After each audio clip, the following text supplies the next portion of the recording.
Iron man. Yup, iron man Poco X7 Pro। এই ডিভাইসটার রিভিউর জন্য অনেকে রিকোয়েস্ট করছিলেন, রিভিউ কি দেওয়া হবে?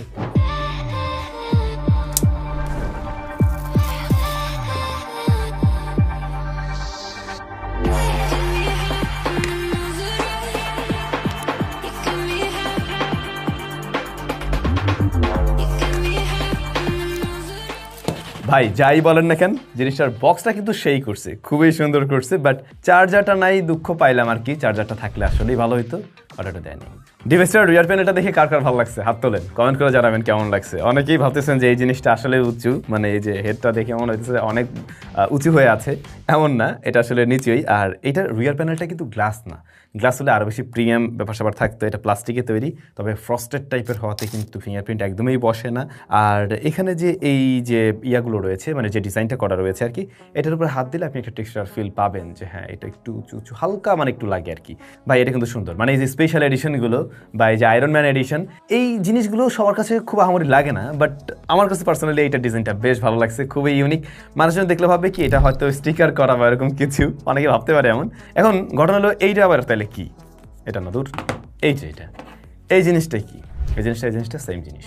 টার্বো 4 রিসেন্টলি লঞ্চ করলো যে শাওমি, ওইটা আর এইটা ভিতরে একদম সেম জিনিসই রয়েছে, তবে টার্বো 4 এর ওয়েট একটু বেশি, এটার ওয়েট একটু কম। আমরা একদম মাইপে দেখছিলাম, আসলে এটা একটু কম, কারণ এটার ব্যাটারিটা একটু ছোট আছে। তো পোকো X7 Pro যারা কিনবেন পেয়ে যাবেন কিন্তু তাহাম থেকে, তাদের কাছে এই স্পেশাল এডিশনটাও রয়েছে। স্পেশাল এডিশনগুলোর স্পেশালিটি হলো যে ডিজাইনেই স্পেশালিটি থাকে, থিমের মাঝে স্পেশালিটি থাকে, এবং আরেকটা জায়গায় স্পেশালিটি আছে, দামের স্পেশালিটি, দামটা বেশি থাকে।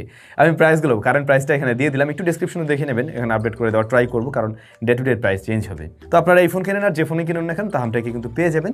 যমুনা ফিউচার পার্কে তাদের শপ রয়েছে, ভিডিও ডেসক্রিপশনে ইনফরমেশন সবকিছু মেনশন করা আছে। শুরুতে কি বলছিলাম, রিভিউ কি আসলে দেওয়া হবে? এই কারণেই বলছিলাম, যেহেতু এই দুইটা জিনিস এক।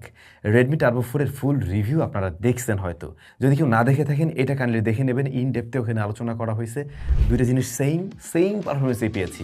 যদি আমি এইটা নিয়ে বলতে যাই কোথায় আসলে ওর স্পেশালিটি আছে, কি কি আলাদা, তাহলে হয়তো এই ভিডিওটা দেখে আপনার কিছুটা লাভ হবে। যেমন যেটা বলছিলাম, রিয়ার প্যানেলের ডিজাইন, হ্যাঁ এই স্পেশাল ভ্যারিয়েন্টের রিয়ারের ডিজাইনটা সত্যিই বেশ সুন্দর, খুবই সুন্দর লাগছে আমার কাছে, বিশেষ করে কালারটা। আর এখানে আমরা পোকোর ব্র্যান্ডিং দেখছি, নিচে অ্যাভেঞ্জার্স, মার্ভেল, ইভেন মার্ভেলও লেখা আছে।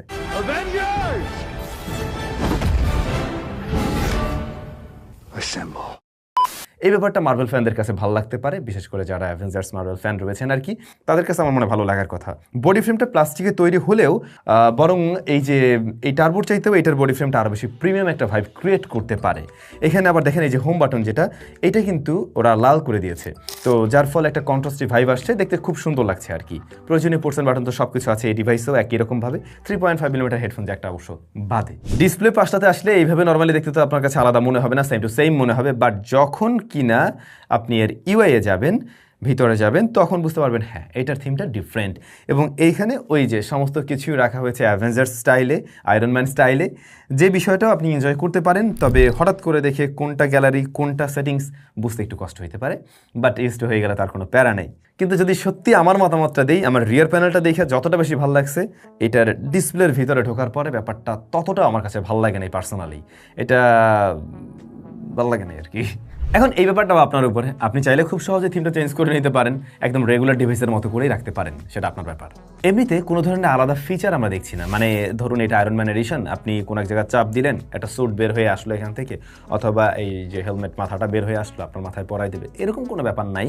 তবে পারফরমেন্স ওয়াইজ রেডমি টার্বো 4 যেমন পারফরমেন্স দেখাতে পারে বা আয়রন ম্যান যেমন পারফরমেন্স দেখাতে পারে, ওইটা উনি দেখাতে পারবে।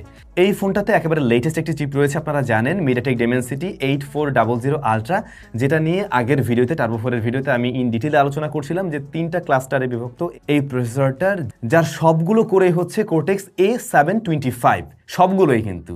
এর মাঝে একটা কোর হচ্ছে 3.25 গিগাহার্টসের, 3টা কোর হচ্ছে 3.0 গিগাহার্টসের, এবং বাকি 4টা কোর হলো 2.1 গিগাহার্টসের। দ্যাটস ওয়াই হয় কি এটা মাল্টিটাস্কিং গিয়ে বেশ ভালো রেজাল্ট দেয়, এবং যেটা কম্পেয়ারেবল স্ন্যাপড্রাগন 8 Gen 3 এর সাথে। আর সিঙ্গেল কোরের স্কোরটা অবশ্যই কম আসে, এবং এইটাকে কম্পেয়ার করলে করতে পারেন স্ন্যাপড্রাগন 7+ Gen 3 এর সাথে। তো আপনি যখন হেভি পারফরমেন্সে যাবেন বা খুব প্রেশার দিয়ে কোনো কাজ করবেন, এই ডিভাইসটা কিন্তু সেটা খুব ভালোভাবে হ্যান্ডেল করতে পারবে, এমনকি গেমিংয়েও একটা বেশ ভালো রেজাল্ট দেয়। আমি তারপর আপনাদেরকে বলবো, যারা এর পারফরমেন্স সম্বন্ধে ইন ডিটেলে জানতে চান অবশ্যই রেডমি টার্বো 4 এর রিভিউটা দেখে নেবেন। ইভেন আমি এই ভিডিও ডেসক্রিপশনে ওই ভিডিওটার লিঙ্কটাও দিয়ে দিচ্ছি আর কি। তো এর বাইরে আমরা যা দেখতে পাই, স্মার্টফোনটা রান করছে কিন্তু অ্যান্ড্রয়েড 15-এ এবং HyperOS 2 রয়েছে। এটাও কিন্তু সেম র্যাম ভ্যারিয়েন্টে পাওয়া যায় 16GB, 12GB, 8GB এবং 256, 5, 12GBতে। Storage type UFS 4.0। স্টোরেজ টাইপও ভালো এবং স্পিডও সাংঘাতিক। পারফরমেন্সের জায়গায় টার্বো 4 কিংবা এই পোকো X7 Pro সত্যিই বেশ ভালো। এরপর যদি আসি ডিসপ্লে সেকশনে, যেখানে আমরা দেখতে পাই 6.67 ইঞ্চের একটি প্যানেল রয়েছে, অ্যামোলেড প্যানেল, যেখানে 120Hz হাই রিফ্রেশ রেট দেয়, HDR10+ এর সাপোর্ট রয়েছে এবং 32 ইউনিটস পিক ব্রাইটনেস রয়েছে। একদম সেম টু সেম, দুই ভাই সেম ডিসপ্লে দিচ্ছে, সেম জিনিসই তো আসলে।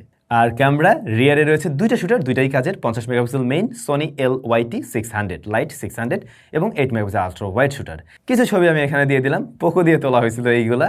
আপনাদের কাছে কেমন লাগলো? তবে আপনাদের সুবিধার্থে আমি রেডমি টার্বো 4 এবং পোকোর কয়েকটা ছবি সাইড বাই সাইড দিয়ে দিচ্ছি।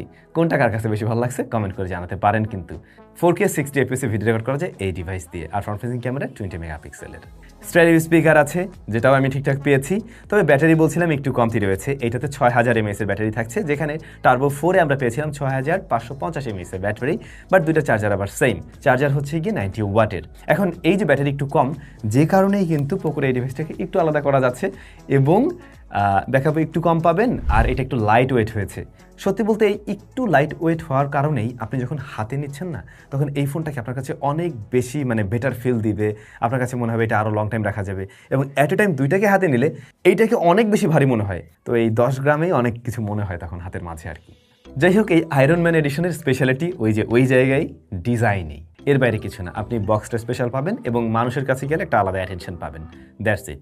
এখন এই অ্যাটেনশনের জন্য যদি আপনি এক্সট্রা টাকা পয়সা খরচ করতে চান, লাইক এটার রেগুলার যে প্রাইস, পোকো X7 Proর যে রেগুলার ভার্সন, সেগুলো মনে হয় 45-46 হাজার। আর এইটার ক্ষেত্রে প্রায় আরও আপনাকে 7-8 হাজার 9 হাজার টাকা খরচ করতে হচ্ছে রাইট নাও। তো এই ডিসিশন আপনি নেবেন। অনেকেই আছে যারা আসলে এই ধরনের স্পেশাল ইউনিট পছন্দ করে বা নিজেকে একটু আলাদা করে প্রেজেন্ট করতে চায়, তারা চাইলে দেখতে পারেন। বাট দাম কম, বেড়ে শেয়ার থাকে, সো আরও কিছুদিন ওয়েট করে চাইলেও কিনতে পারেন। আমি এটা নিয়ে আসলে ডিটেলার আলোচনা করলাম না। আপনারা যদি এই ফোন সম্বন্ধে আরও বিস্তারিত জানতে চান, অবশ্যই আপনারা দেখে নেবেন রেডমি টার্বো 4 এর ভিডিওটা। আচ্ছা, একটা গিভঅ্যাওয়ে রেজাল্ট দেওয়ার কথা ছিল, তো আসলে এই ভিডিওতে দেওয়ার কথা ছিল না, বাট আমি তাও এক প্রকার একটু জোর করে পুশ করে দিচ্ছি এখানে। তো আমরা একটা মেগা গিভঅ্যাওয়ে অ্যারেঞ্জ করছিলাম, ওইটার রেজাল্ট দেখবো। মনে হয় 5 জন উইনার হবেন, 5 জন না 6 জন। তো চলেন আমরা কম্পিউটার স্ক্রিনে চলে যাই এবং কে উইনার হন দেখে নিই।